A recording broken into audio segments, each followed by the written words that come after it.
on the gender affirming care for minors, so let's go for it.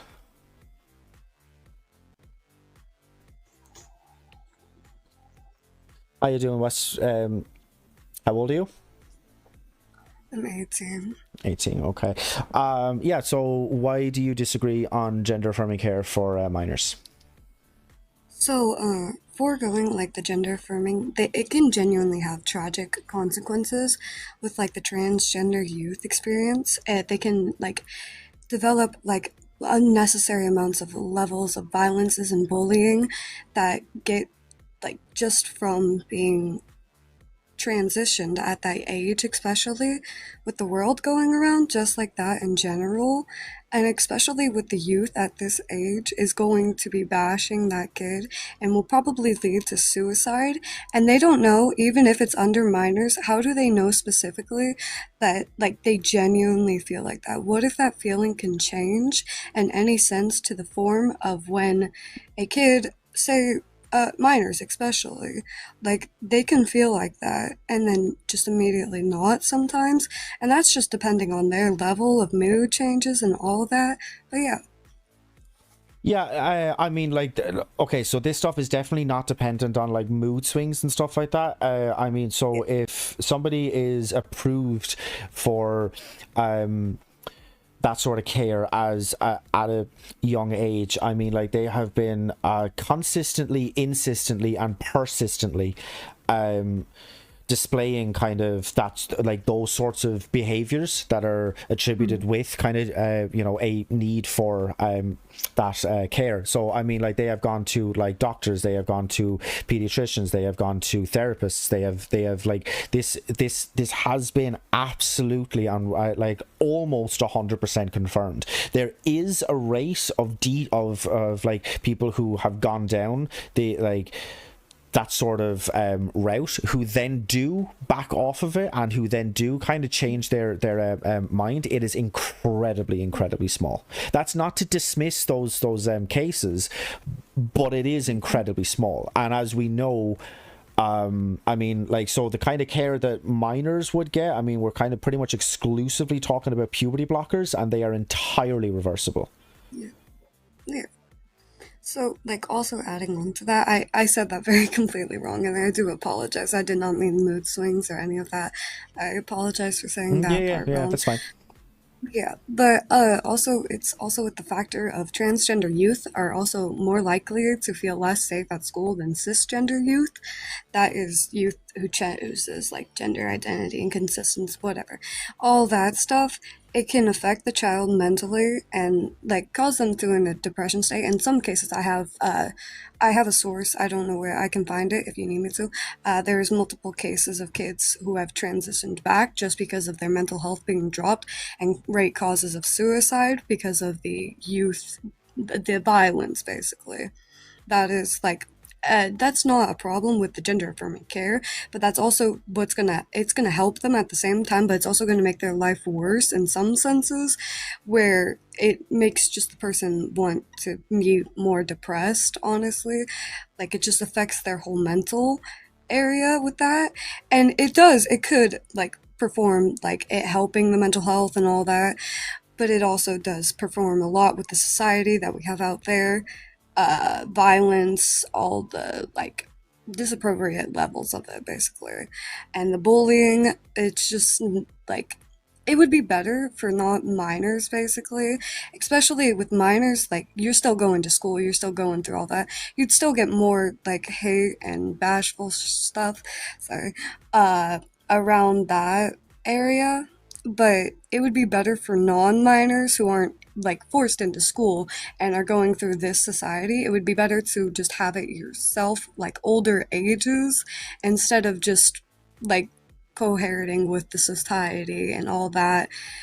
With basically this whole society is fucked up with that. So the violence levels in school mainly is the issue that is with the gender affirming care. Like it affirms it like at minor's age though, like that's a little bit unnecessary, I think.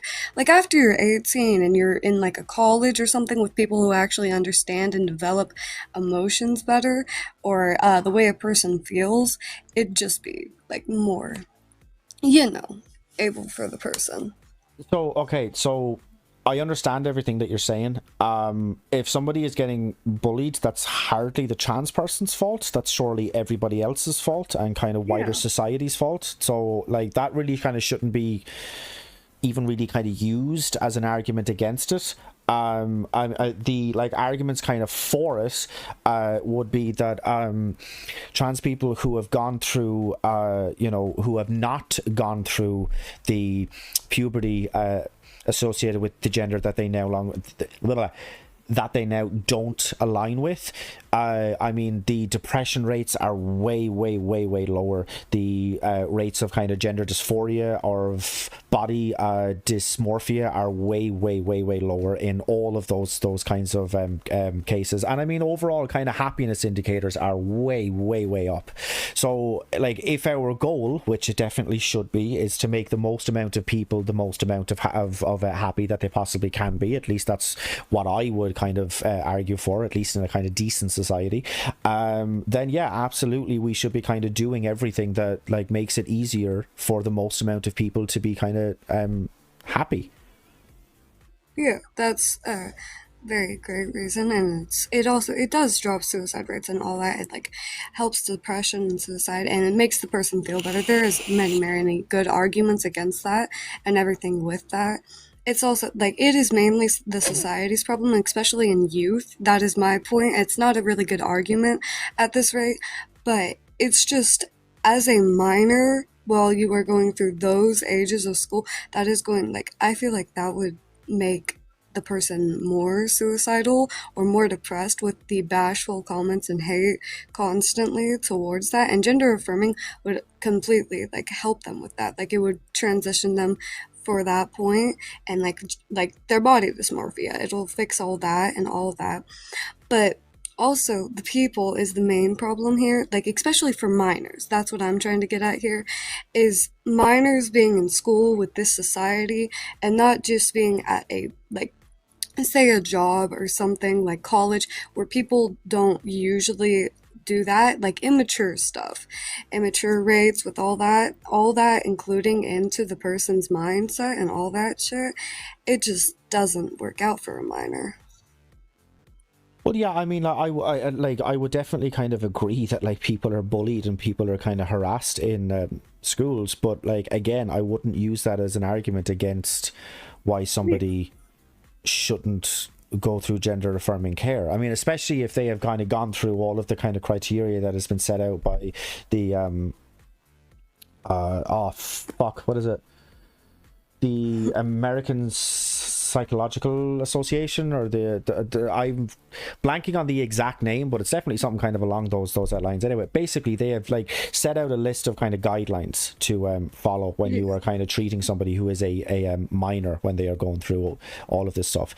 And yeah, I mean, like as long as those kind of criteria are met and like the guidelines are followed, again, we know that puberty blockers are 100% reversible. So I like when I say 100%, yeah, that like it's not that it basically just didn't happen then afterwards, right? There are some side effects in the sense that like you might be like an inch or two shorter than you were otherwise meant to be.